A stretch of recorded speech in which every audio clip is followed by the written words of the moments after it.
Time now for a look at some business news. And while the White House is requesting lawmakers to quickly validate a $2.5 billion fund to help respond to that new coronavirus. The money would be used for treatment and protective equipment. Well, as COVID-19 spreads across the globe, concerns of it developing into that pandemic having an impact on the markets. You can see there the Wall Street taking a dive on Monday. The S&P 500 closing down 3.3%, its biggest daily decline in 2 years. The Dow Jones dropping over 3.5%, and that tech-heavy Nasdaq also having a bad day, running into the same red territory.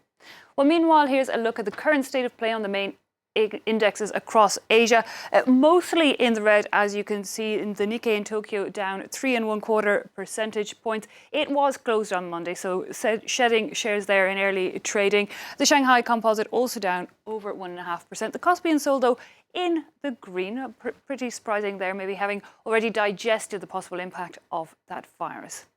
Well, meanwhile, concerning Italy, some analysts fear that this new virus could bring the country to the brink of a technical recession, as it's threatening to hit finance, transport and tourism in an economy that's already struggling. Claire Rush reports. As if 3 recessions over the past decade weren't enough, some analysts fear the coronavirus may bring Italy to the verge of its 4th. The majority of cases are concentrated in the regions of Lombardy and Veneto, the country's economic heart, which account for up to 1/3 of Italy's GDP. Businesses there are taking a hit. A lot of tourists, including foreigners and Italians, have cancelled their reservations. They called us and asked to be allowed to cancel because of the coronavirus. Bosses want drivers who were in affected areas a few days ago to stay home. We're talking at least 100 trucks per sector, thousands in all. A sickening blow to an economy that was already struggling.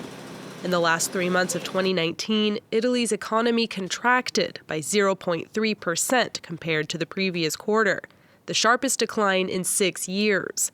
This year's growth forecast was already hovering around 0.5% and is now threatened even further by disruptions to work and travel. Exports, which account for 1/3 of economic activity, are especially vulnerable to disruptions in the global supply chain, as is the tourism industry. Foreign visitors spent about 42 billion euros in Italy in 2018, and tourism accounts for nearly 13% of the country's GDP. With restaurants empty, famed monuments and tourist attractions closed, and towns on lockdown, Italy is now on the forefront of Europe's fight against the coronavirus. Let's take a look at what's making headlines in the international newspapers. The